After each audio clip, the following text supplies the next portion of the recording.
जी अस्सलाम वालेकुम वरहमतुल्लाहि वबरकातुहू। वालेकुम सलाम रहमतुल्लाहि व बरकातहू। आज जी हमारा लेक्चर नंबर है 4 और हमने शुरू किया था cost volume profit. Cost volume profit को हम सीवीपी भी कहते हैं। ठीक है। अच्छा जी, कॉस्ट वॉल्यूम प्रॉफिट हमने जब स्टार्ट किया था तो मैंने थोड़ा सा एक ओवरव्यू दिया था कि कॉस्ट वॉल्यूम प्रॉफिट एक्चुअली में है क्या। हमने पढ़ा था कि ये एक सिस्टमैटिक मेथड है। ये एक सिस्टमैटिक मेथड है। सिस्टमैटिक मेथड से मुराद क्या होता है? सिस्टमैटिक मेथड ये होता है कि कुछ सिस्टम डेवलप किए गए हैं। ठीक है। कोई तुक्का नहीं लगा रहे बैठ के। एक बकायदा हर चीज का एक सिस्टम है। एक सिस्टम के तहत, एक मेथड के तहत, कोई टर्मिनोलॉजीज के तहत हम रिलेशनशिप स्टडी करते हैं। रिलेशनशिप स्टडी करते हैं। एक सिस्टमैटिक मेथड है to analyse the relationship between the cost, volume and profit. ठीक है। कॉस्ट, वॉल्यूम और प्रॉफिट के दरमियान रिलेशनशिप देखते हैं। फिर मैंने रिलेशनशिप की डेफिनेशन भी बताई थी कि अगर फॉर एग्जांपल हमारे पास नंबर ऑफ कार्स बढ़ जाते हैं किसी भी मुल्क के अंदर, नंबर ऑफ कार्स जो हैं वो अगर इंक्रीज कर जाते हैं एक कंट्री के अंदर, तो उसके साथ उसकी जो फ्यूल है, फ्यूल कंजम्पशन भी बढ़ जाती है। जैसे जैसे गाड़ियां बढ़ती जा रही हैं तो फ्यूल की कंजम्पशन भी बढ़ती जा रही है। ठीक है। अगर वो इलेक्ट्रिसिटी कार है, फॉर एग्जांपल इलेक्ट्रिक कार है, इलेक्ट्रिक कार के साथ हमें क्या होगा?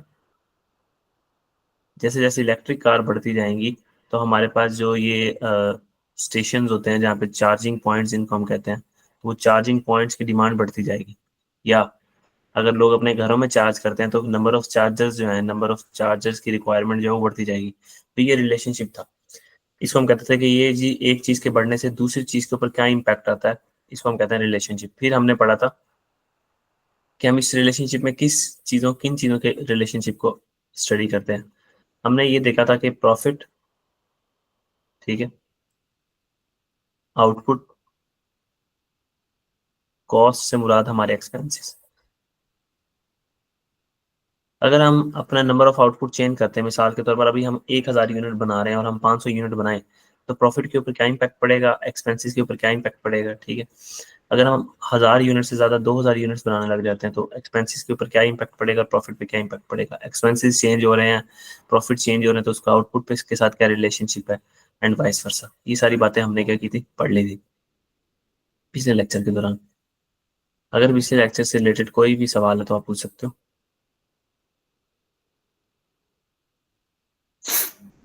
नहीं नहीं, कोई क्वेश्चन नहीं है। ठीक है। अब हम लेक्चर नंबर 4 को स्टार्ट करते हैं। ये सीवीपी का लेक्चर नंबर 2 है। ठीक है। अच्छा जी, हमने पढ़ा था, हमने कहा था कि बेसिक हमारा मकसद क्या है। आज थोड़ा सा हम उसको देख लेते हैं। फॉर एग्जाम्पल अगर मैं एक टाइमलाइन ड्रा करूँ, मैं कहता हूँ ये 0 यूनिट्स है, यहाँ पे हम कोई यूनिट सेल आउट नहीं कर रहे। ठीक है। ये 1000 यूनिट्स है। तो एक पॉइंट ऐसा जरूर आता है, एक पॉइंट ऐसा जरूर आता है, मिसाल के तौर पर आप यहाँ ले लो 400 यूनिट्स हैं। एक पॉइंट ऐसा जरूर आता है जिस पॉइंट के ऊपर कंपनी ना कोई प्रॉफिट कमा रही होती है, ना उसे कोई लॉस हो रहा होता है। ना प्रॉफिट कमा रही होती है, ना उसको कोई लॉस हो रहा होता है। मिसाल के तौर पर वो अपने सारे के सारे फिक्स्ड कॉस्ट को क्या कर रही होती है, कवर कर रही होती है। फिक्स्ड कॉस्ट को क्या कर रही होती है, कवर। इसकी मैंने काफी सारी डिटेल भी बताई थी कि फिक्स्ड कॉस्ट को कवर कर रही होती है।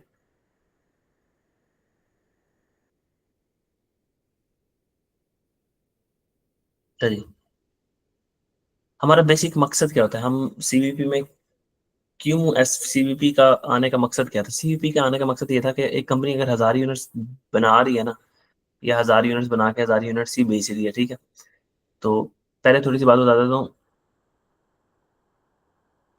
एक्चुअल प्रोडक्शन, मिसाल के तौर पर एक कंपनी ने ना एक्चुअली 10,000 यूनिट्स प्रोड्यूस किए हैं। 10,000 यूनिट्स क्या किए हैं, प्रोड्यूस किए हैं। 10,000 यूनिट्स प्रोड्यूस किए। उसकी बजटेड प्रोडक्शन थी। बजटेड मतलब उसने अंदाजा लगाया था कि मैं ना 10,000 यूनिट्स ही बनाऊंगी। हम कहेंगे कि एक्चुअल प्रोडक्शन जो है ना वो बजटेड प्रोडक्शन के क्या बराबर है। फिर उसने अंदाजा लगाया था कि आप मैं जो बजटेड प्रोडक्शन है 10,000 बनाऊंगी, एक्चुअली में भी उसने 10,000 बनाया। फिर उसने अंदाजा लगाया था कि मैं 10,000 बनाऊंगी ना, मैं 10,000 ही सेल करूंगी। बनाऊंगी भी 10,000, सेल भी 10,000 करूंगी, और एक्चुअल में उसने कितने सेल किए, हम नॉर्मली एज्यूम करके चलेंगे सीवीपी में जितने बनाए थे ना उतने ही सेल की। ठीक है, ये कुछ टर्मिनोलॉजीज हैं, कुछ वर्ड्स हैं। एक्चुअल प्रोडक्शन का क्या मतलब है कि कंपनी ने साल के पहले दिन खड़े होकर सोचा कि मैं इस पूरे साल में इतने यूनिट्स बनाऊंगी। ठीक है, सॉरी, बजटेड प्रोडक्शन, बजट किया कि मैं इतने यूनिट्स, साल के शुरू में खड़े होकर बजट किया कि मैं इतने यूनिट्स बनाऊंगी। एक्चुअली जब पूरा साल गुजर गया और 31 दिसंबर हमारे पास ईयर एंड आ गया, तो कंपनी ने देखा कि क्या मैंने जितना बजट किया था एक्चुअली में मैंने उतने यूनिट्स बनाए। ठीक है, अगर तो सवाल खामोश है और सवाल में आपको उसने दी हुई है कि एक्चुअल आपने इतनी प्रोडक्शन की है, ठीक है, एक्चुअली आपने इतने यूनिट प्रोड्यूस किए हैं, तो हम कहेंगे कि बजटेड यूनिट्स भी इतने ही थे, इतने ही होंगे।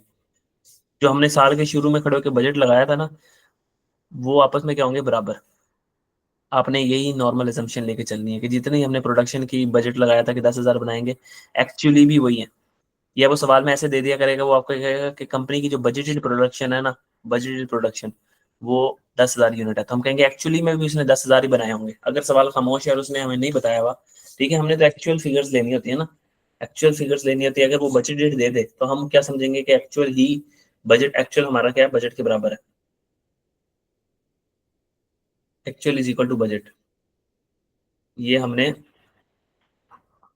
मार्जिनल ऑप्शन कॉस्टिंग के चैप्टर में भी थोड़ा सा पढ़ा था, तो यहाँ पे मैं थोड़ा सा ओवरव्यू दे रहा था, सिंपल। अच्छा, अब आगे बजटेड सेल, वो आपको सिंपली दे सकता है कि बजटेड सेल कि कंपनी ने अंदाजा किया कि वो इतने ही यूनिट्स, 10,000 यूनिट सेल करेगी। अगर सवाल खामोश हो, हमने तो एक्चुअल सेल्स लेनी होती है। ठीक है, और ये हमें गिवन ना हो, क्वेश्चन के अंदर गिवन ना हो, कि क्वेश्चन के अंदर गिवन ना हो, तो हम क्या समझेंगे कि जो बजटेड सेल है वही हमारी क्या है, एक्चुअल में सेल है, वही हमारी क्या है, एक्चुअल में सेल है। या इसको वाइस वर्सा कर लो, जो हमारी एक्चुअल सेल है वही हमारी बजटेड सेल थी, वही हमारी बजटेड सेल थी। तो ये थी छोटी सी बात है, दो दो चार टर्मिनोलॉजीज थी, इनको आपने याद रखना। यानी कि अगर आपको बजटेड चाहिए, बजटेड चाहिए, उसने एक्चुअल दिया हुआ है, तो आपने समझना जो बजटेड है वही एक्चुअल है। ठीक है, चाहे वो सेल्स हो, चाहे वो प्रोडक्शन हो। और अगर आपको एक्चुअल चाहिए और बजटेड दिया हुआ है तो उल्टा कर लेना, आपने समझना है कि बजटेड जितनी है उतनी ही एक्चुअल होंगी। अच्छा जी, मैं अपनी बात से वापस आता हूँ। कंपनी 0 यूनिट्स बना रही है, यहाँ पे 1,000 यूनिट्स बना रही है। एक पॉइंट ऐसा जरूर आएगा जहाँ पे वो ब्रेक इवन हो जाएगी। इसके बारे में हमने एक पहले लेक्चर में डिटेल से बात कर ली थी। ये इस पॉइंट का नाम होता है break even point. Break even point का मतलब क्या होता है कि इस पॉइंट के ऊपर अगर 400 यूनिट कंपनी सेल करे ना, 400 यूनिट जो है वो कंपनी अगर सेल करे, तो 400 यूनिट सेल करने पे कंपनी ना अपनी तमाम जो कंट्रीब्यूशन है ना, उसकी फिक्स कॉस्ट के बराबर कर लेती है। ठीक है, कल हमने इसको प्रूव भी किया था। जो फिक्स कॉस्ट है ना, चाहे हम यूनिट बनाए ना बनाए, वो हमें पे करनी पड़ती है। जैसे कि हमारा रेंट है, ठीक है, हमारी गार्ड की सैलरी है, या हमारे इलेक्ट्रिसिटी के बिल है, क्योंकि हमारे एडमिनिस्ट्रेशन डिपार्टमेंट तो काम कर रहे होंगे बैठ के। ठीक है, अगर फॉर एग्जाम्पल नहीं भी काम कर रहे तो कोई ना कोई, कुछ ना कुछ तो बिजली का बिल आएगा ना। कभी ऐसा कभी भी नहीं होता पाकिस्तान के अंदर कि जीरो इलेक्ट्रिसिटी का बिल आया हो। ठीक है, तो हम कंपनी हमारी चले ना चले, और ये हमारे जो गार्ड हैं, और हमारी कंपनी चले ना चले, रेंट हमें देना ही देना पड़ेगा। हमारा गार्ड सिक्योरिटी के लिए बाहर बैठेगा, और हमारे जो इलेक्ट्रिसिटी का कुछ ना कुछ बिल तो अमाउंट आ ही रही होगी। तो ये फिक्स कॉस्ट हमें, चाहे हम यूनिट्स बनाए चाहे ना बनाए, हमें ये कंपनसेट करनी ही पड़ेगी। तो ये सीवीपी आगे बढ़ा, सीवीपी ने कहा, सीवीपी ने आके कहा मैं तुम्हें ऐसा रिलेशनशिप बताता हूँ, मैं तुम्हें ऐसे टेक्निक्स, टिप्स एंड ट्रिक्स बताता हूँ, ऐसे फार्मूलाज बताता हूँ, जिसे यूज करके तुम ब्रेक इवन पॉइंट निकाल सकते हो। ठीक है, ब्रेक इवन पॉइंट निकाल सकते हो। ब्रेक इवन पॉइंट यूनिट्स में भी निकाल सकते हो। ठीक है, या ब्रेक इवन रेवेन्यू निकाल सकते हो। कंपनी का बेसिक मकसद ये है कि वो अपनी तमाम फिक्स कॉस्ट को कवर कर ले। अगर वो एक यूनिट भी सेल ना करे, एक यूनिट भी सेल ना करे, एक यूनिट भी अगर सेल ना करे, तब भी जितने कंपनी के अंदर फिक्स खर्चे हो रहे हैं उन फिक्स खर्चों को क्या कर ले, कंपनसेट कर ले। ठीक है, उन फिक्स खर्चों को कंपनसेट कर ले। अच्छा जी, सीबीपी ने कहा कि ब्रेक इवन यूनिट निकालने के लिए आपका फार्मूला होगा टोटल फिक्स कॉस्ट, इसको आप डिवाइड कर दोगे कंट्रीब्यूशन पर यूनिट से। ठीक है, तो आपके पास क्या आ जाएंगे, ब्रेक इवन यूनिट्स, कि इतने यूनिट्स अगर आप सेल करोगे ना, इतने यूनिट्स अगर आप सेल करोगे, तो ये यूनिट सेल करके आप ब्रेक इवन हो जाओगे। ब्रेक इवन का मतलब कि ना आपको कोई प्रॉफिट हो रहा होगा, ना आपको क्या कोई लॉस हो रहा होगा। ठीक है, जैसे हम यहाँ बनाते हैं ना, सेल में से अगर हम माइनस कर दें कॉस्ट ऑफ सेल को, तो हमारे पास क्या जाता है, सेल में से हम माइनस कर दें वेरिएबल कॉस्ट को, तो हमारे पास क्या जाता है, कंट्रीब्यूशन। कल हमने इसके डिफरेंट फार्मूलाज वगैरह भी पढ़े थे, ठीक है। अब कंट्रीब्यूशन में से हम तमाम फिक्स कॉस्ट को माइनस कर दें अगर, टोटल फिक्स कॉस्ट, तो हमारे पास क्या जाता है, प्रॉफिट। प्रॉफिट आ सकता है या लॉस आ सकता है, ठीक है। ये हमने पढ़ा था। तो हमने तमाम अपनी जो फिक्स कॉस्ट है उनको कवर अप करना है। बात को सम अप करते हैं।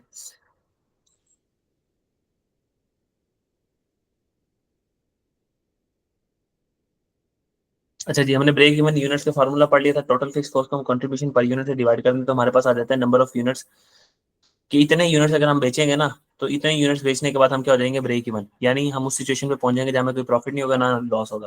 कोई पूछेगा यार नहीं मुझे ये ना बताओ कि कितने यूनिट्स बेचूं, मुझे ये बताओ मैं कितने रुपए की सेल करूं, ठीक है, मैं कितने रुपए की सेल करूं। तो हम कहेंगे कि इसके दो फार्मूले थे। या तो जो ब्रेक इवन यूनिट्स निकले हैं ना, ब्रेक इवन यूनिट्स हैं, उनको सेलिंग प्राइस से मल्टीप्लाई कर दो, तो आपके पास क्या आ जाएगा, रुपीज में आंसर क्या आ जाएगा, देखो ना, ब्रेक इवन यूनिट्स में वो होंगे यूनिट्स। यूनिट्स को हम मल्टीप्लाई करवा रहे हैं सेलिंग प्राइस पर यूनिट से। सेलिंग प्राइस पर यूनिट का मतलब रुपीज पर यूनिट से। तो यूनिट आपसे कैंसिल हो जाएगा, तो पीछे क्या बचेगा, रुपीज। तो हम यहाँ पे याद रख लेना, जब भी हमने रेवेन्यू में जाना होगा ना, रेवेन्यू में जाना होगा, तो हम सेलिंग प्राइस से मल्टीप्लाई करवाएंगे। और जब भी हमने यूनिट्स के अंदर आना होगा, हमें जवाब यूनिट्स में चाहिए होगा, तो हम सेलिंग प्राइस से डिवाइड किया करेंगे, सेलिंग प्राइस से डिवाइड किया करेंगे, ठीक है। ये अपने पास जहन में याद रख लेना बात को। अच्छा, इसका फार्मूला था कि या तो जो ब्रेक इवन के यूनिट्स है ना, ब्रेक इवन के यूनिट्स उसको मल्टीप्लाई कर दो सेलिंग प्राइस के साथ, ठीक है। या जो आपकी टोटल फिक्स कॉस्ट है उसको सी एस रेशियो से डिवाइड कर दो, उसको सी एस रेशियो से क्या कर दो, डिवाइड कर दो। सी एस रेशियो हमारे पास क्या थी, कंट्रीब्यूशन टू सेल रेशियो, ठीक है। और मैंने इसमें छोटी सी बात बताई थी कि अगर आपने फॉर एग्जांपल कंट्रीब्यूशन टोटल लिया है, तो नीचे आप सेल भी क्या लोगे, टोटल। टोटल सेल लोगे। अगर कंट्रीब्यूशन टोटल लिया तो सेल भी टोटल लोगे। अगर कंट्रीब्यूशन पर यूनिट लिया आपने, तो सेल भी क्या लोगे आप, पर यूनिट, ठीक है। आपने एक रेशियो निकाल लेनी है, जो आप पॉइंट में भी आ सकता है, परसेंटेज में भी निकाल सकते हो 100 से मल्टीप्लाई करने के बाद। ये सारी बातें तो हमने,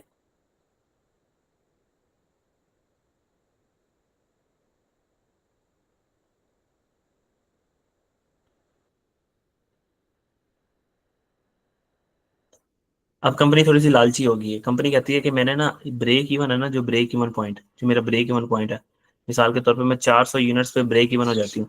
ये 400 यूनिट तो मैं बेचूंगी, लेकिन अगर मेरा दिल कर रहा है कि ना, मेरा दिल कर रहा है कि ना 1 लाख रुपए का ना प्रॉफिट भी कमाना है मैंने, मेरा दिल कर रहा है मुझे ना बताओ मैं कितने यूनिट्स बेचूं कि मैं ब्रेक इवन हो जाऊं ब्रेक इवन हो जाऊं, ठीक है। मैं ब्रेक इवन हो जाऊं, मतलब मेरी तमाम फिक्स कॉस्ट कवर हो जाए, ठीक है। तमाम फिक्स कॉस्ट जो मेरी फिक्स कॉस्ट है वो भी कवर अप हो जाए, साथ में 1 लाख रुपए का ना, 1 लाख रुपए, रुपीज 1000 का ना, मैं 1 लाख रुपए का प्रॉफिट भी कमा लूं।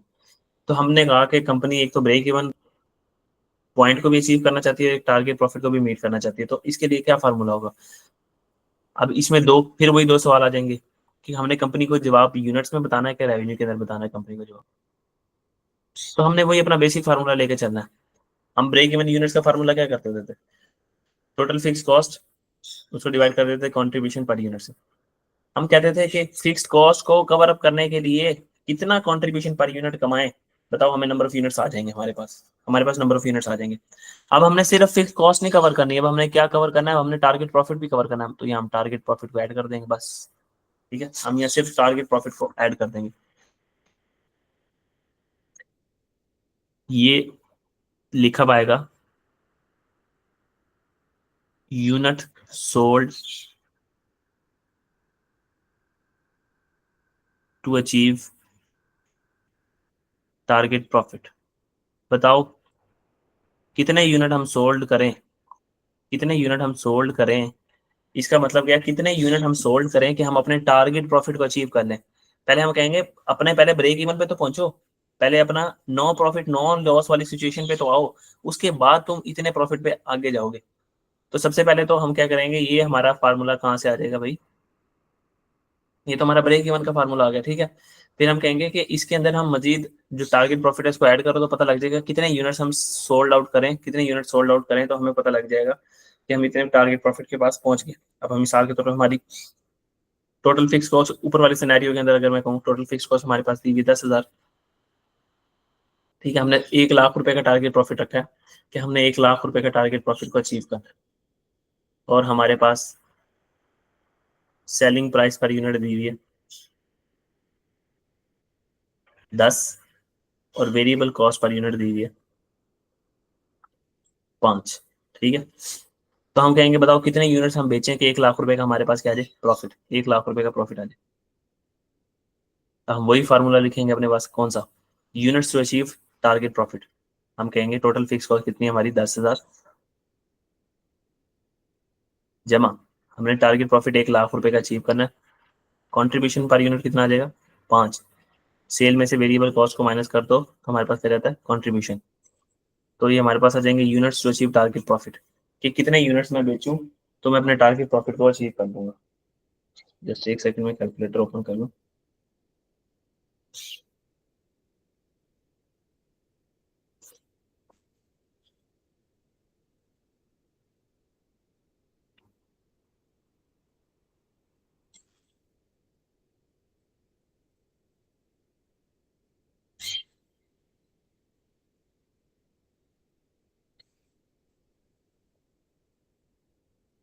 तो हम कहेंगे जी इसका जवाब आ गया 22,000 यूनिट्स अगर आप सेल करोगे ना, 22,000 यूनिट्स अगर आप सोल्ड करोगे ना तो आप 1,00,000 रुपए का टारगेट प्रॉफिट कमा लोगे, 1,00,000 रुपए का टारगेट प्रॉफिट कमा लोगे।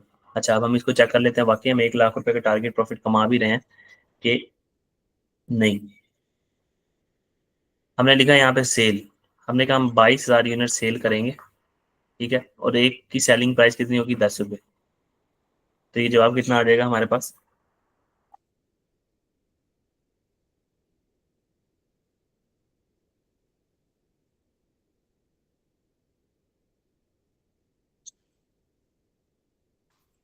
दो लाख बीस हजार। अगर हम ये यूनिट सेल कर रहे हैं तो इनको जाहिर है इनको बनाने के लिए भी तो कोई कॉस्ट पे करनी पड़ेगी, हम इसमें से इसकी वेरिएबल कॉस्ट माइनस कर देंगे। ये 22,000 यूनिट्स हम बनाएंगे और 22,000 यूनिट्स को बनाने के लिए जो हमारी वेरिएबल कॉस्ट है वो 5 रुपये लग रही है, ठीक है, वेरिएबल कॉस्ट हमारी 5 रुपये लग रही है।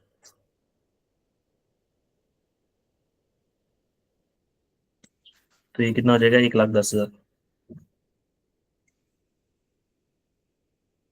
तो हम इसको माइनस कर देंगे 2,20,000 में से,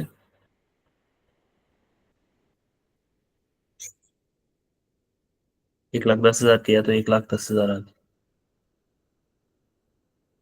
ठीक है। ये हमारे पास क्या क्या ग्रॉस, ये आ गया हमारे पास कंट्रीब्यूशन, ग्रॉस कंट्रीब्यूशन भी आप इसको कह सकते हैं। अब हम इसमें से क्या माइनस करेंगे, हमारी फिक्स कॉस्ट क्या माइनस करेंगे, टोटल फिक्स कॉस्ट, ठीक है। फिर हम पहुंच जाएंगे अपने नेट प्रॉफिट के ऊपर, टोटल फिक्स कॉस्ट को माइनस कर देंगे।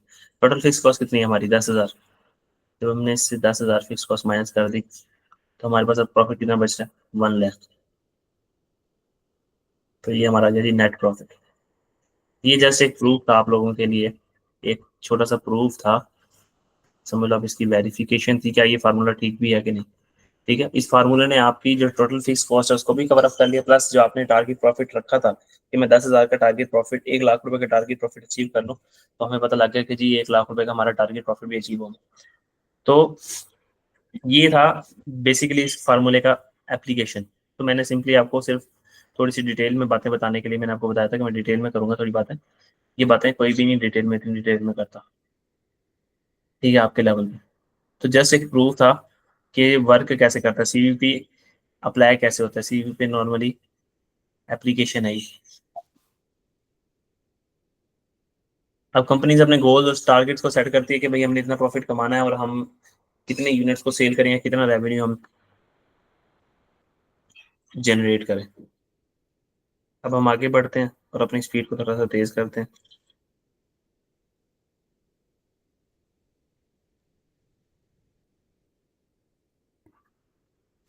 अच्छा जी,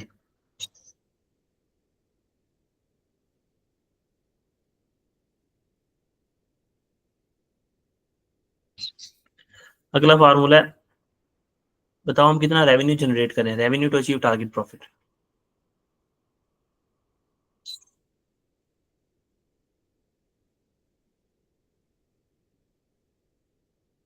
कितना रेवेन्यू जनरेट करें कि हमारा टारगेट प्रॉफिट अचीव हो जाए। तो वही हमारा बेसिक फार्मूला क्या था पहले, कि हम क्या करते थे, टोटल फिक्स कॉस्ट को ऊपर रखते थे और हम डिवाइड कर देते थे CS रेशियो से, CS रेशियो से डिवाइड कर देते थे। तो हम कहते थे ये हमारे पास रेवेन्यू आ गया, या फिर हम क्या करते थे, ब्रेक इवन यूनिट्स को सेलिंग प्राइस से मल्टीप्लाई करवा देते थे। ठीक है, अब हमने जैसे ऊपर फार्मूले में क्या हमने कहा कि अब हमने सिर्फ फिक्स कॉस्ट को कवर नहीं करना, हमने क्या टारगेट प्रॉफिट को भी कवर करना है। टारगेट प्रॉफिट का दूसरा नाम रिक्वायर्ड प्रॉफिट भी हो सकता है। ठीक है, रिक्वायर्ड प्रॉफिट, कि कंपनी इतना प्रॉफिट रिक्वायर कर रही है। ठीक है, रिक्वायर्ड प्रॉफिट। तो टारगेट प्रॉफिट और रिक्वायर्ड प्रॉफिट RPA की बात है, कि प्लस नहीं और लिख सकते हो, टारगेट प्रॉफिट भी हो सकता है और RP भी हो सकता है, रिक्वायर्ड प्रॉफिट। तो ये जी हमारे पास आगे फार्मूले। अब हम बात को समराइज करते हैं पहले 2 लेक्चर्स की बातों को, कि हमने ब्रेक इवन देख लिया। ब्रेक इवन कैसा पॉइंट, जिस पॉइंट के ऊपर कंपनी ब्रेक इवन हो जाती है, नो प्रॉफिट नो लॉस वाली सिचुएशन, हमने इसको बताना है यूनिट्स के अंदर भी बताना है। ठीक है, यूनिट्स भी बताना है और हमने रेवेन्यू में भी बताना है, और उनके फार्मूले हमने रिस्पेक्टिवली ऊपर पढ़ लिए। अब हमने सिर्फ ब्रेक इवन नहीं होना, हमने ब्रेक इवन होने के साथ साथ टारगेट प्रॉफिट भी कमाना है। तो उसको हम कैसे निकालें, हमें यूनिट्स में बताओ कि कितने यूनिट्स बेचे हैं हम कि हमारा ब्रेक इवन भी हो जाए, मतलब हम अपने नो प्रॉफिट लो लॉस वाली सिचुएशंस को भी क्रॉस कर लें, और प्लस हम एक टारगेट प्रॉफिट या रिक्वायर्ड प्रॉफिट, लाख रुपए का प्रॉफिट है, 2 लाख का, 10 लाख का, 10 करोड़ का प्रॉफिट, वो भी अचीव कर लें। तो कितने यूनिट हम सेल करें। ठीक है, प्लस कितना रेवेन्यू हम जनरेट करें, कितना रेवेन्यू जनरेट करें, 2 लाख रुपए की सेल करें, 50 लाख की सेल करें, कि सारे खर्चे पूरे होने के बाद भी हमारे पास जो प्रॉफिट है ना, हमारे पास जो प्रॉफिट है ना, वो रिक्वायर्ड प्रॉफिट बच जाए, जितना हमने रिक्वायर्ड प्रॉफिट रखा है। ठीक है, अब तक हमने ये पढ़ लिया। फिर हमारा तीसरी तीसरा और लास्ट टॉपिक, वो है जी मार्जिन ऑफ सेफ्टी।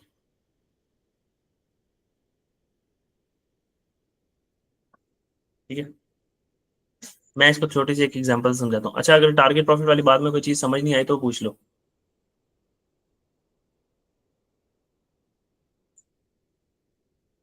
कोई चीज समझ नहीं आई तो पूछ सकते हो आप।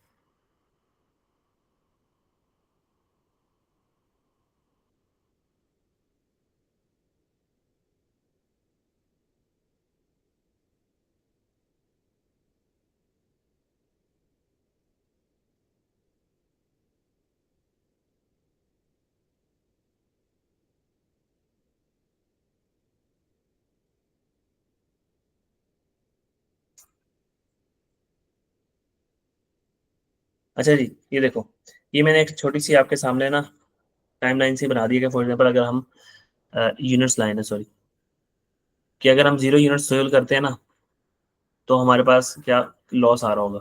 ये ऐसा टाइम है कि हमारी फिक्स कॉस्ट लग रही होगी, कोई ना कोई फिक्स कॉस्ट हमारी लाजमी लग रही होगी। तो हम कहेंगे कि सिंपली अगर हम 1 यूनिट सेल करें, 2 3 4 5 6 7 8 9 10 अप टू 100, हम 400 यूनिट तक सेल करें, तो हमारा लॉस ही लॉस होगा, लॉस ही लॉस होगा। ये समझ लो एक किस्म की खाई है, लॉस हमारी क्या है, खाई। कंपनी ने अंदाजा किया है कि हम ना इस साल जो है ना, इस साल 1,000 यूनिट्स को सेल करेंगे, 1,000 यूनिट्स को सेल करेंगे। तो हम कहेंगे कि जो आपकी पहले 400 यूनिट जो आप सेल कर रहे हो ना, वो आपकी खाई है। मतलब उस 400 यूनिट्स में अगर आपने 350 यूनिट सेल किए तब भी आपको लॉस है, 399 यूनिट सेल किए तब भी लॉस है, 400 यूनिट तक आके आपका लॉस क्या हो जाएगा, 0। उसके बाद आप प्रॉफिट की तरफ बढ़ोगे। ठीक है, उसके बाद आप प्रॉफिट की तरफ बढ़ोगे। ठीक है, ये समझ लो आपके पास घास है।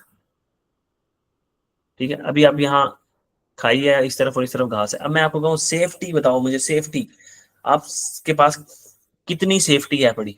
आप कहोगे कि अगर हम 400 से ऊपर, 401 से लेके ना, 401 से लेके 1000 तक यूनिट बेचे ना, इनके दरमियान कितने भी यूनिट्स बेच लें, हम सेफ्टी पे खड़े हैं, बिल्कुल सेफ्टी पे खड़े हैं। ये सारी घास है। आप बेशक यहाँ पे खड़े हो, आप बेशक 400 पे खड़े हो, अगर आपने 400 यूनिट्स भी सेल आउट कर दिए ना, 400 यूनिट भी सेल आउट कर दिए, तो आपको ना प्रॉफिट होगा ना लॉस होगा। समझ लो आप जरा सा पाँव रख के खड़े हो खाई पे। लेकिन अगर आपने एक पाँव और पीछे किया, एक कदम और पीछे किया, आप 399 पे आए, तो आपको 1 यूनिट का लॉस आ रहा होगा, 1 यूनिट का, सॉरी, हाँ 1 यूनिट का लॉस आ रहा होगा आपके पास। ठीक है, 1 यूनिट का क्या आ रहा होगा, लॉस। तो हमने कहा कि हमारी जो सेफ सिचुएशन है, हमारी सेफ सिचुएशन है, या हम 400 के ऊपर खड़े हो जाए, या फिर हम इसके दरमियान किसी भी पॉइंट के ऊपर खड़े हो जाए। ठीक है, ये तो एक एग्जाम्पल थी। अब हम देखते हैं कि इसका असल मकसद क्या था।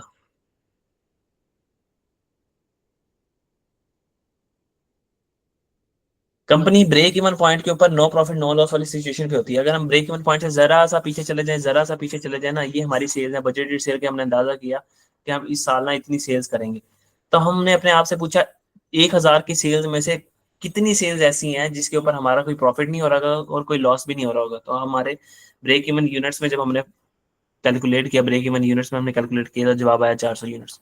ये 400 यूनिट अगर आप सेल करोगे तो आपको कोई प्रॉफिट भी नहीं हो रहा और कोई लॉस नहीं हो रहा। तो हमने कहा हमने तो सोचा हुआ है तकरीबन 1000 यूनिट सेल करने का, तो इसका मतलब हमारे पास 600 है ना, जो 600 वो सेफ्टी का मार्जिन है, वो मार्जिन ऑफ सेफ्टी है, मार्जिन ऑफ सेफ्टी है। ठीक है, 600 मार्जिन ऑफ सेफ्टी, कि अगर हम इस 400 से ज्यादा, इस 400 से ज्यादा यानी 1000 तक जितने भी यूनिट सेल करें हम, 400 1 2 3 4, तो 600 यूनिट्स की हमारे पास सेफ्टी है। सेफ्टी से क्या मुराद है, अगर हम इस 600 यूनिट में से ना 300 ना बेचे तब भी हम लॉस में नहीं जाएंगे, इस 600 में से हम 400 ना बेचे तब भी लॉस में नहीं जाएंगे, 500 ना बेचे तब भी लॉस में नहीं जाएंगे।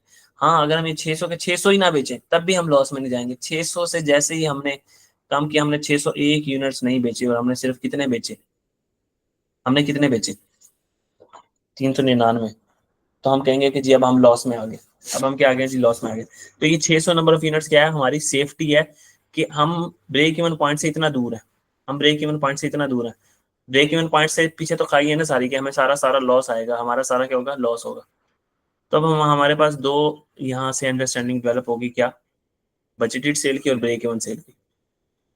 कि अगर मैं कहूँ कि मार्जिन ऑफ सेफ्टी मैंने निकालना है यूनिट्स के अंदर, तो हम कहेंगे भैया ये देखो,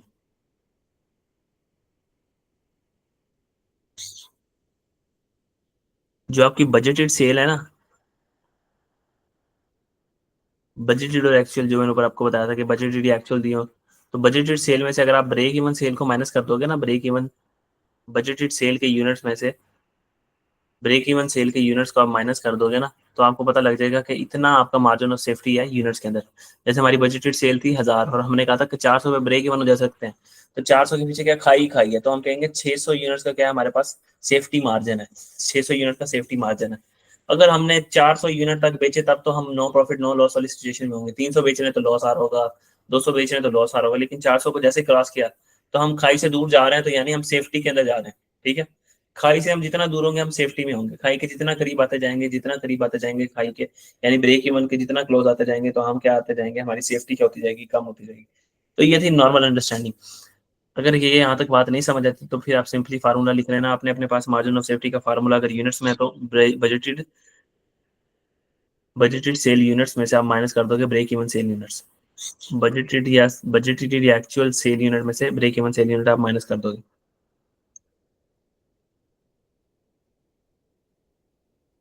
या फिर आपने मार्जिन ऑफ सेफ्टी निकालना है रेवेन्यू के अंदर, आप क्या कहोगे, बजटेड सेल जो मेरी है ना,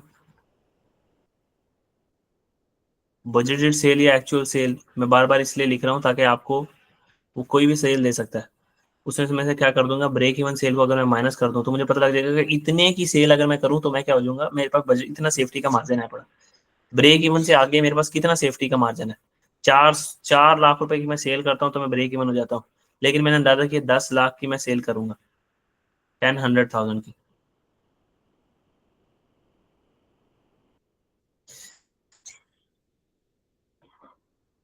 ठीक है, तो मेरे पास कितना, 6 लाख रुपए का मेरे पास सेफ्टी ऑफ मार्जिन है, कि 6 लाख की जो है सेफ्टी है मेरे पास, कि 6 लाख की सेल मैं ना भी करूँ ना तब भी मैं इस खाई में नहीं गिरूंगा, इस खाई में नहीं गिरूंगा। ठीक है,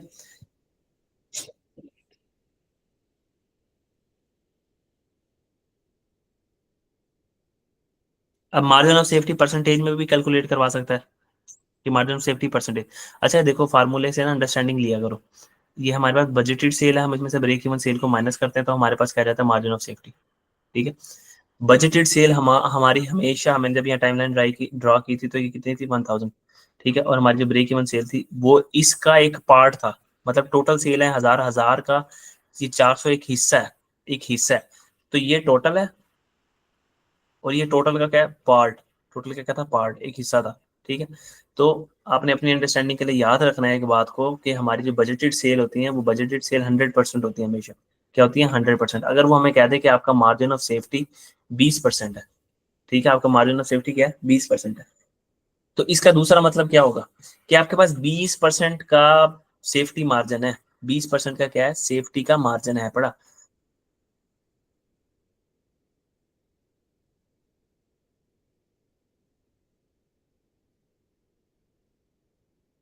इसको मैं कोई सवाल करवाता हूँ तो उसके साथ आपको ना मजीद एक्सप्लेन करता हूँ। यहाँ तक कोई बात समझ ना आई हो तो पूछ सकते हो आप।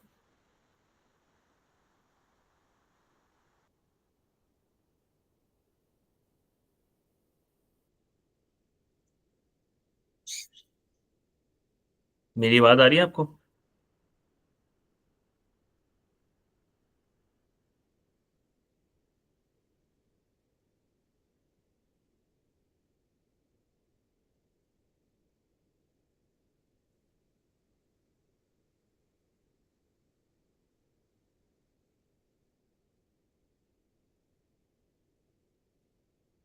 चलिए हम आगे चलते हैं फिर। अच्छा जी, हम मार्जिन ऑफ सेफ्टी की हम परसेंटेज निकाल रहे हैं। मार्जिन ऑफ सेफ्टी की परसेंटेज निकाल रहे हैं कैसे, कि अगर हमें दिया हो यूनिट्स में, हमें दिया क्यों यूनिट्स, तो हम क्या करेंगे, बजटेड सेल के यूनिट्स, बजटेड के साथ मैं एक्चुअल भी लिख देता हूँ, ठीक है। बजटेड सेल या एक्चुअल सेल के यूनिट्स में से हम माइनस कर देंगे ब्रेक इवन सेल के यूनिट्स,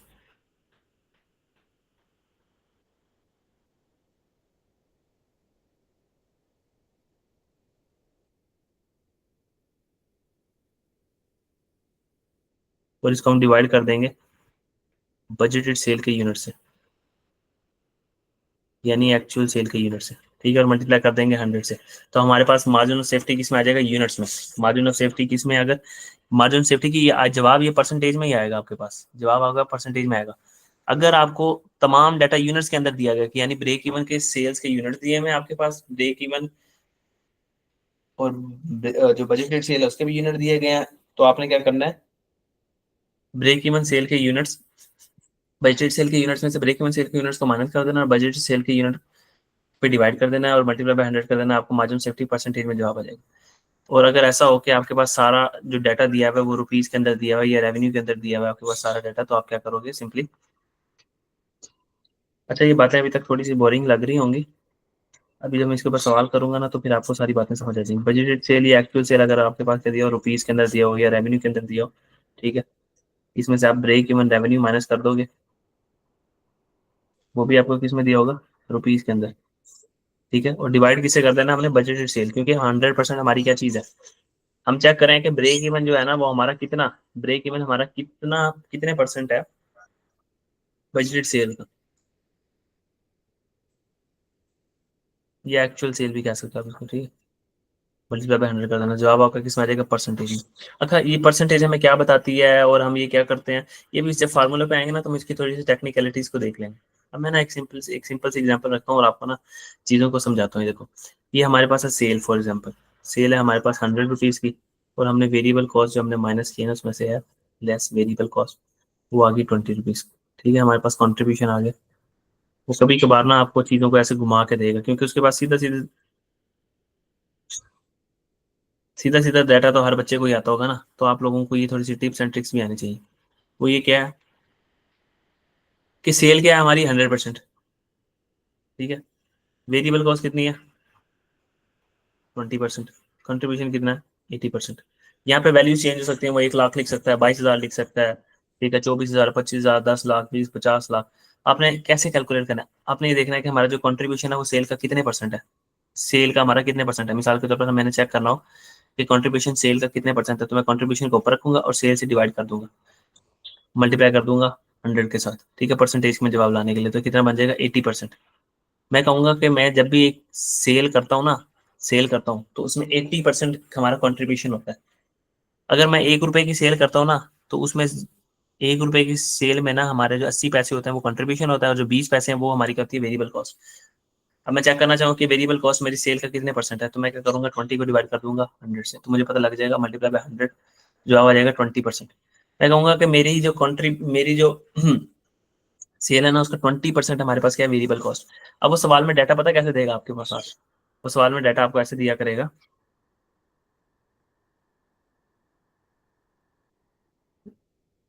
वो कहेगा जो ग्रॉस कंट्रीब्यूशन है ना, वो कंपनी 30% ग्रॉस कंट्रीब्यूशन कमा रही है, ठीक है।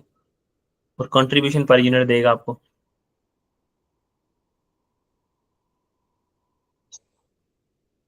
कहेगा कंट्रीब्यूशन पर यूनिट है 10 रुपये पर यूनिट, ठीक है। आपसे रिक्वायर क्या करेगा, कहेगा बताओ वेरिएबल कॉस्ट पर यूनिट कितनी है, बताओ वेरिएबल कॉस्ट पर यूनिट कितनी है। तो अपने आप से ना जरा सबसे पहले सवाल पूछना है अपने, ये छोटे से ना एक छोटा सा ये टेबल ध्यान में बना लेना है। देखो यार ऐसा हुआ होगा कि जो सेल है ना वो तो 100% होगी ना, वो तो 100% होगी।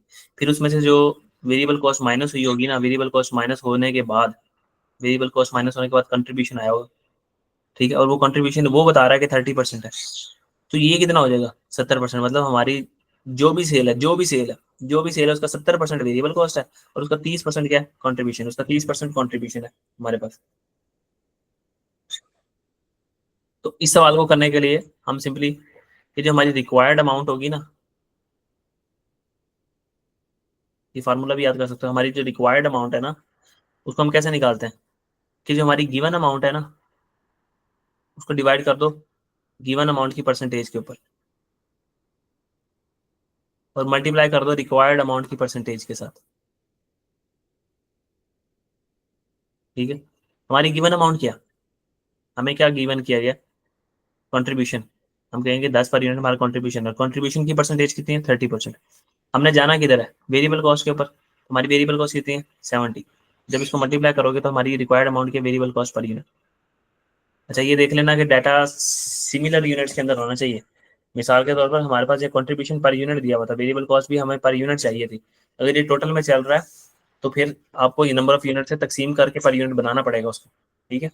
तो आपके पास यहाँ पे जवाब आ जाएगा कि आपकी जो वेरिएबल कॉस्ट पर यूनिट है वो कितनी है। मैं जल्दी जल्दी से कैलकुलेट करता हूँ।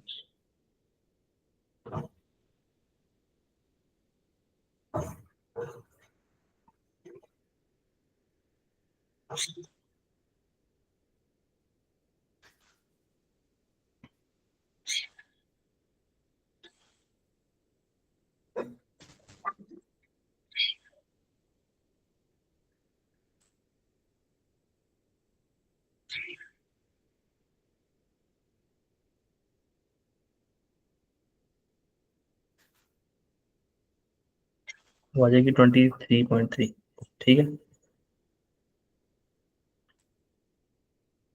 अब आपको उसने यहाँ पे कह दिया होता कि आप सेल बताओ कितनी है आपकी, तो आप क्या करते, हमारे पास रिक्वायर्ड अमाउंट क्या है sale price per unit, selling price per unit. तो आप क्या क्या करते, गिवन अमाउंट हमारे पास क्या है कंट्रीब्यूशन, गिवन अमाउंट की परसेंटेज कितनी है 30%, रिक्वायर्ड अमाउंट की परसेंटेज कितनी है 100%। तो आप यहाँ से क्या निकाल सकते हो तो सेल, फिर आप सेल निकाल लेते, आपकी जो भी सेल की अमाउंट आती उसमें से आप ये variable cost per unit minus करते और आप कंट्रीब्यूशन निकाल लेते हो, फिर चेक कर लेते हैं कि जितनी परसेंटेज है इससे जवाब सही निकला कि नहीं। तो इस तरीके से वो आपको पेपर में घुमा फिरा के दे सकता है वैल्यूज को ना। तो ये आपने सिंपली याद रख लेनी है ये बात। अच्छा जी, मार्जिन ऑफ सेफ्टी भी हो गया हमारे पास, ब्रेक इवन यूनिट्स भी हो गए, ब्रेक इवन रेवेन्यू भी हो गया हमारे पास। और इसके बाद हमने क्या पढ़ लिया था, टारगेट प्रॉफिट भी पढ़ लिया। अब ना इसके ऊपर हम थोड़े से सवाल देखते हैं तब हमें पता लगेगा चीज़ों का असल। पहले मैं मार्जिन ऑफ सेफ्टी की थोड़ी सी ना आपको ज़रा थ्योरी के बता देता हूँ।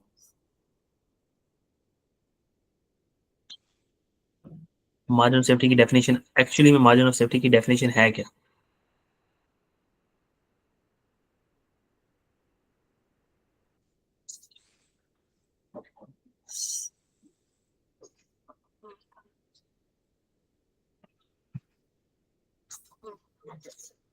ये आपने अपने पास नोट करते जाना है, बाकी मैं पीडीएफ भी ड्राइव पे अपलोड कर दूंगा।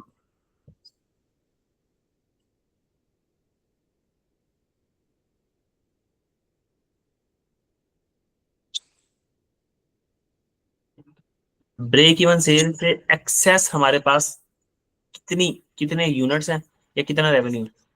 अगर ब्रेक इवन रेवेन्यू दिया गया तो हमें बताएगा मार्जिन ऑफ सेफ्टी कि आपके पास ब्रेक इवन से एक्सेस कितनी अमाउंट है जिसके ऊपर आप सेफ्टी पे फील कर रहे हो। खाई से आगे कितना एरिया है जहाँ पे आप सेफ हो।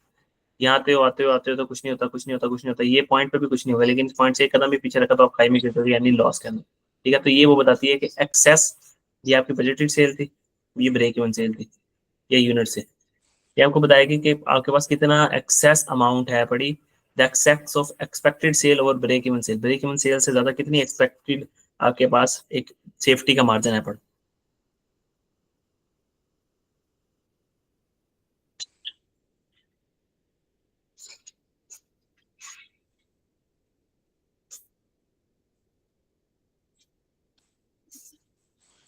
अच्छा जी, इसका मकसद क्या होता है?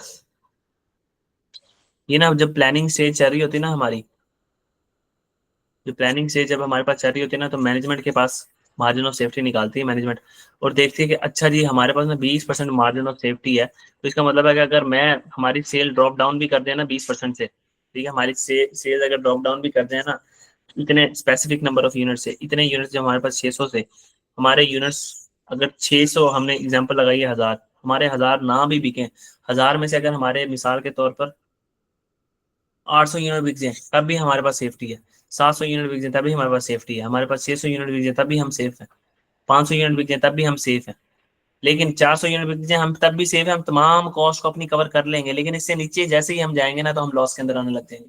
तो ये हम प्लानिंग स्टेज पे मार्जिन ऑफ सेफ्टी कैलकुलेट कर लेते हैं और कंपनी अंदाजा लगाती है कि हमने इतनी सेल करनी है, लेकिन इस पे हमारे पास सेफ्टी का लेवल है, हमारे पास कोई मशीन ब्रेक डाउन आ जाता है कि हमारी डिमांड कम हो जाती है चीज़ों की, ठीक है, हमारे कोई नए कंपेटिटर्स आ सकते हैं और हमसे ज़्यादा अच्छी प्रोडक्ट्स बनाना शुरू कर देते हैं और सस्ते दामों में बेचने लग जाते हैं, तो हमारे पास कितना कितना सेफ्टी ऑफ मार्जिन है कि हम अपनी सारी चीज़ों को कॉस्ट को कवर कर लें। अब इनके ऊपर सवाल देखते हैं।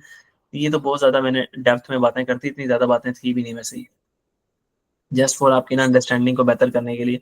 अब जो आपसे एग्जाम है वो पूछ सकते हैं ना, ज़रा हम उसको देख लेते हैं, दो तीन क्वेश्चंस को देखते हैं तो हमें थोड़ा अंदाजा हो जाएगा। अच्छा जी, हम सबसे पहले टारगेट प्रॉफिट को देखते हैं।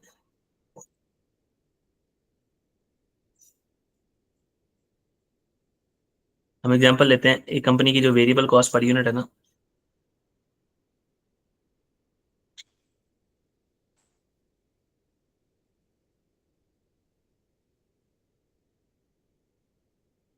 जो वेरिएबल कॉस्ट पर यूनिट है वो 20 है, सेलिंग प्राइस पर यूनिट जो है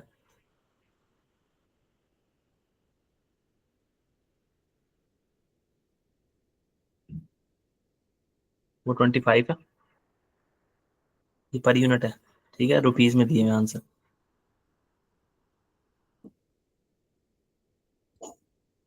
जो टोटल फिक्स कॉस्ट है ना वो 70,000 है, 70,000 रुपीज कह सकते हो आप इसको। कंपनी चाहती है कि वो ना टारगेट प्रॉफिट करे, रिक्वायर्ड प्रॉफिट है 20,000 का।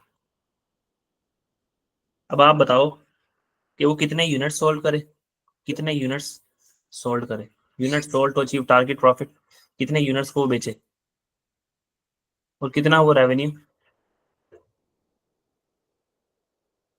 कितना रेवेन्यू जनरेट करेंगे वो ये 2 लाख 20,000 के प्रॉफिट को अचीव कर ले। तो हमने कहा था कि जब भी यूनिट्स हमने निकालना है, यूनिट्स अचीव टारगेट प्रॉफिट, तो हम क्या करेंगे, जो हमारी टोटल फिक्स कॉस्ट है उसके अंदर हम ऐड करते हैं टारगेट प्रॉफिट, कि ये दो चीजें हमने कवर करनी है, और हम कॉन्ट्रीब्यूशन पर यूनिट से क्या कर देंगे डिवाइड, कितने यूनिट्स हम बेचेंगे, ठीक है, ये भी रुपीज के अंदर है, ये भी रुपीज के अंदर है, और ये रुपीज पर यूनिट के अंदर है, तो रुपीज रुपीज से कैंसिल हो गए, जवाब यूनिट्स के अंदर आ जाएगा आपका। अच्छा, तो हमारे पास 20,000, हमारे पास टोटल फिक्स टारगेट प्रॉफिट हमारे पास 20,000 है, लेकिन इससे पहले हमने क्या लिखना था, टोटल फिक्स कॉस्ट हमारी 70,000, फिर हमारा टारगेट प्रॉफिट है 20,000, फिर कंट्रीब्यूशन पर यूनिट कितना है, हमारी वेरिएबल कॉस्ट पर यूनिट में से सेलिंग प्राइस पर यूनिट निकाल दें हम, दोनों पर यूनिट में दिया हुआ, तो हमारे पास कंट्रीब्यूशन आ रहा है 5। इतफाकन ये हर सवाल में 5 ही आ रहा है, लेकिन पेपर में चेंज हो गई, तो हमारे पास कितने 18,000 यूनिट्स आ जाएंगे, ठीक है, 18,000 यूनिट्स। अब हमारे पास ये आगे वो यूनिट्स जिनको हम सेल करें तो हमारे पास कितना आ जाएगा, क्या आ जाएगा, कि इन यूनिट्स को सेल करने से हमारे पास जो टारगेट प्रॉफिट है वो 20,000 का अचीव हो जाएगा, ठीक है। अगर हमने इसको यहीं से डायरेक्ट रेवेन्यू में बनाना है तो हम कहेंगे कि जो हमारे यूनिट्स आए हैं ना, मैंने पहले बताया था कि अगर यूनिट से आपने रेवेन्यू में जाना है तो यूनिट्स को मल्टीप्लाई कर दो सेल प्राइस से, तो आपके पास यहीं खड़े होकर पता लग जाएगा कि आपके पास सेलिंग प्राइस कितनी है आपकी, 18,000 को मल्टीप्लाई कर दो आप 25 से, तो आपका जवाब क्या आएगा,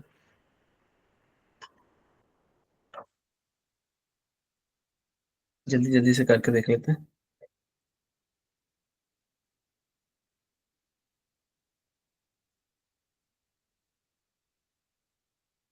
ये आ जाएगा 4,50,000।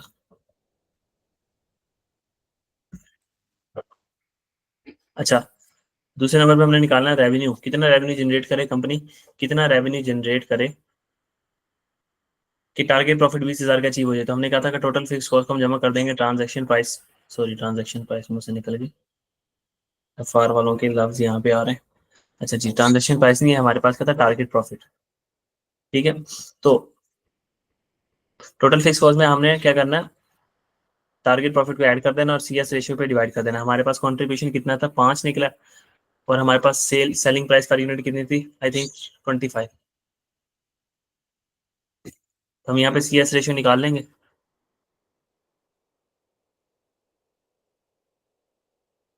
तो ये कितनी निकल आएगी, 20%।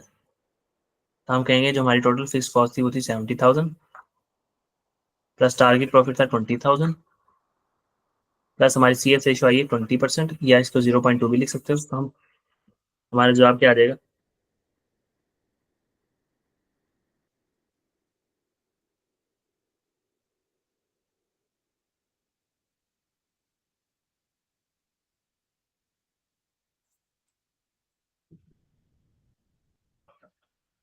ठीक है, देखिए दोनों मैच कर रहे हैं।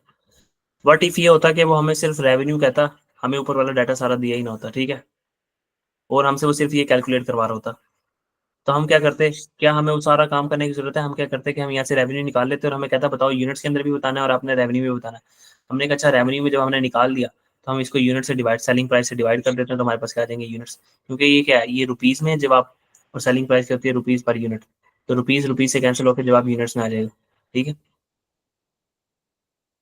और इधर ये हमारे पास यूनिट्स दिए गए हैं और ये सेलिंग प्राइस पर यूनिट दी हुई है। यूनिट्स और selling price per unit, unit unit आपस में कैंसिल होके तो हमारे पास जवाब रुपीज में आ जाता था इस सिनेरियो में।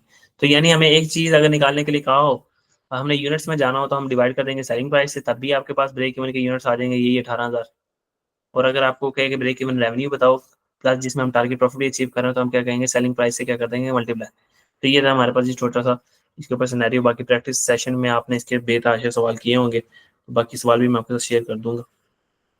यदि मार्जिन ऑफ सेफ्टी में भी देख लेते हैं हम, मार्जिन ऑफ सेफ्टी में एक फॉर एग्जांपल हम एग्जांपल बना लेते हैं खुद। एक प्रोडक्ट है ए, या उसका नाम रख लो प्रोडक्ट एच। ठीक है, प्रोडक्ट एच है जिसकी वेरिएबल कॉस्ट पर यूनिट जितनी है, वेरिएबल कॉस्ट पर यूनिट कितनी है, 60।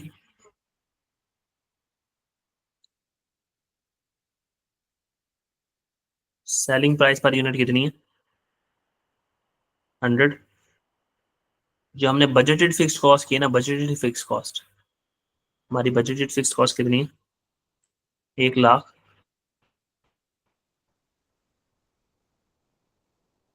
और बजटेड सेल के यूनिट्स,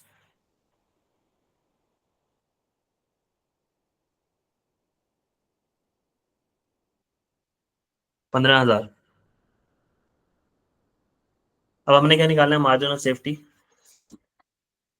मार्जिन ऑफ सेफ्टी की परसेंटेज निकालनी है हमने, मार्जिन ऑफ सेफ्टी की परसेंटेज यूनिट्स में भी निकालनी है और वैल्यू में भी निकालनी है।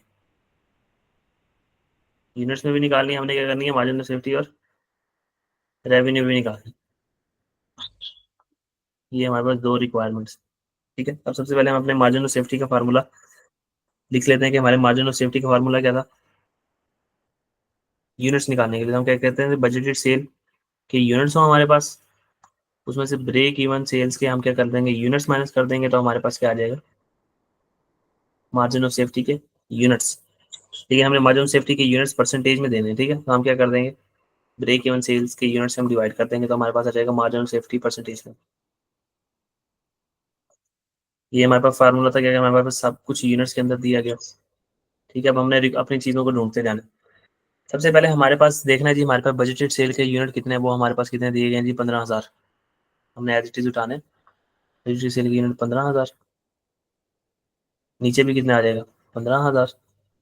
जी, अगला काम क्या, ब्रेक इवन के हमने यूनिट्स निकालने हैं। तो ब्रेक इवन यूनिट्स निकालने के लिए हमारे पास डाटा दिया हुआ है, हम ब्रेक इवन के यूनिट्स निकाल लेते हैं। हम कहते हैं जी ब्रेक इवन जो यूनिट्स में निकलता है वो कैसे निकलता होता है, वैसे निकल सकता है कि टोटल फिक्स कॉस्ट को आप डिवाइड कर दो कंट्रीब्यूशन पर यूनिट के साथ, ऐसे ही निकालते होते थे ना हम। आज कोई बोलचाल ही नहीं है। खैर, टोटल फिक्स कॉस्ट हमारे पास कितनी दी हुई है? 1 लाख। ठीक है, हम कंट्रीब्यूशन निकालना है वेरिएबल कॉस्ट में से, selling price per unit minus कर दो, sorry selling price per unit में से वेरिएबल कॉस्ट पर यूनिट को माइनस कर दो, तो जवाब क्या आ जाएगा? सारा डाटा पर यूनिट में दिया गया, 100 माइनस 60 40, तो ये हमारे पास क्या आ जाएगा? 10 पर यूनिट। तो हम क्या कहेंगे कि हमारे बजटेड, सॉरी ब्रेक इवन के यूनिट्स कितने आ गए? 10,000। 1 लाख को अगर हम डिवाइड करेंगे 10 पे, 10,000 यूनिट्स। तो हम ये वर्किंग वन से निकाल के लेके आए, ये हम छोटी सी वर्किंग की थी। आपने पहले ये देख लेना कि आपने एक स्ट्रक्चर ड्रॉ कर लेना अपने पास, कि आपने क्या निकालना है। उसने आपसे क्या पूछा? Margin of safety. अगर आपके पास यूनिट्स में दिया होगा तो हमने फार्मूला ड्राइव कर लिया कि margin of safety break even sale के अगर यूनिट्स दिए गए हों, और ब्रेक इवन बार बार कह देता हूँ मैं पहले, बजटेड सेल के अगर यूनिट्स दिए गए हों, उसमें से ब्रेक इवन सेल के यूनिट्स को माइनस कर देना है, और बजटेड सेल या एक्चुअल सेल के यूनिट्स को हमने डिवाइड करके हमारे पास परसेंटेज में जवाब आ जाएगा। तो हमने जाकर देखा कि बजटेड सेल के यूनिट्स किधर है, वो हमारे पास गिवन थे कितने, कि हमारी बजटेड सेल है 15,000, तो अब उसके यूनिट्स को हमने लिख दिया, डिवाइड कर दिया बजट सेल के यूनिट्स के साथ। अब हमारे पास अगला टारगेट था ब्रेक इवन के यूनिट्स निकालना। तो हमने कहा उसका फार्मूला क्या होता है? उसका फार्मूला ये होता है जो हमने पहले भी पढ़ रखा है, कि टोटल फिक्स कॉस्ट को कंट्रीब्यूशन पर यूनिट से निकाल माइनस कर दो। तो टोटल फिक्स कॉस्ट हमें दी हुई है, तो उसमें से हमने कंट्रीब्यूशन खुद निकाल लिया सेलिंग प्राइस पर यूनिट में से variable cost per unit minus करने के बाद। अब ये कितना जवाब आ जाएगा जी?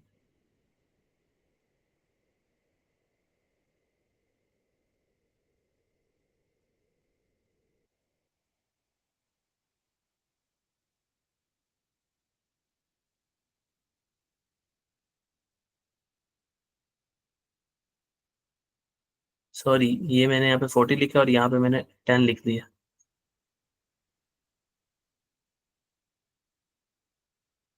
तो जवाब चेंज करते हैं। ये आपके पास कितने यूनिट्स बनाएंगे? 2500 यूनिट्स। ठीक है, तो यहाँ पे आपके पास क्या आ जाएंगे? 2500 यूनिट्स। ठीक है, 2500 यूनिट्स। तो अब आपका जवाब मार्जिन सेफ्टी अगर हम ये निकालेंगे तो किस तरीके से आएगा?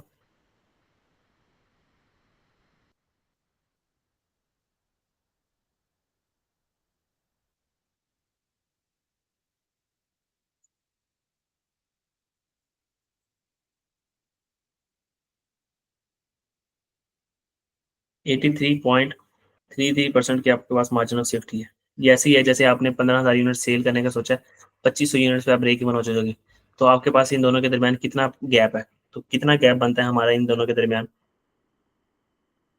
15,000 में से अगर माइनस कर दें हम 2500, तो हमारे पास 12,500, 12,500 यूनिट्स की जो है ना हमारे पास सेफ्टी है। मैं कहूँ, मैंने अपने आप से पूछा कि 12,500 यूनिट जो है, वो 12,500 यूनिट इस 1500 का कितने परसेंट है?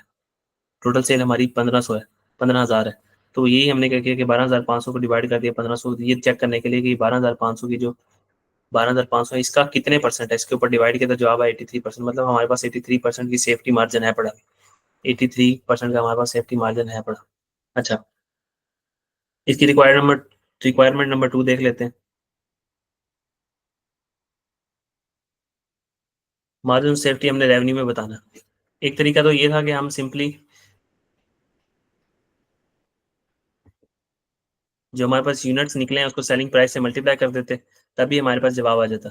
और दूसरा तरीका क्या है कि हम वही मार्जिन ऑफ सेफ्टी का फार्मूला लगाएं, और उस फार्मूले को हम कैसे निकाल सकते हैं मार्जिन ऑफ सेफ्टी अगर रेवेन्यू के अंदर, तो बजट सेल के रेवेन्यू, ब्रेक इवन सेल का revenue divide by budget sale का रेवेन्यू,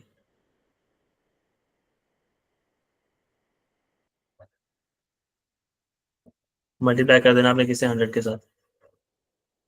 अच्छा जी, बजट सेल रेवेन्यू कैसे निकलेगा हमारे पास?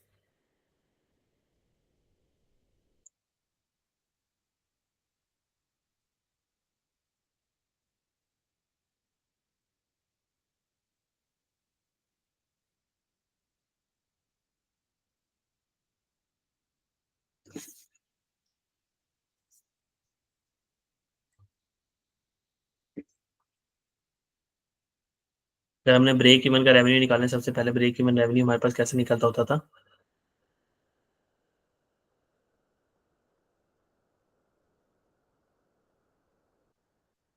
टोटल फिक्स कॉस्ट को हम डिवाइड कर देते थे CS ratio, contribution to sale ratio.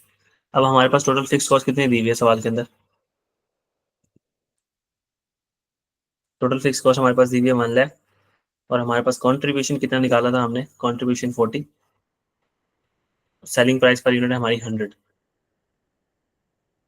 तो हम नीचे आ जाएंगे, हम कहेंगे हमारी टोटल फिक्स कॉस्ट है 1 लाख, ठीक है।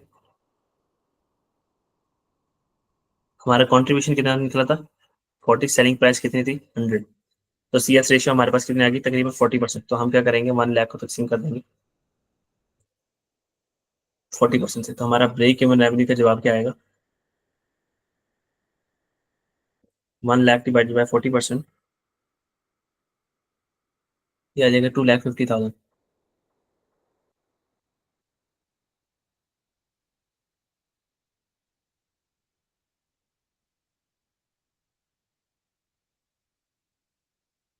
तो ये हमारे पास आंसर आ गया 2,50,000। अब हमने निकालना है बजटेड सेल का रेवेन्यू।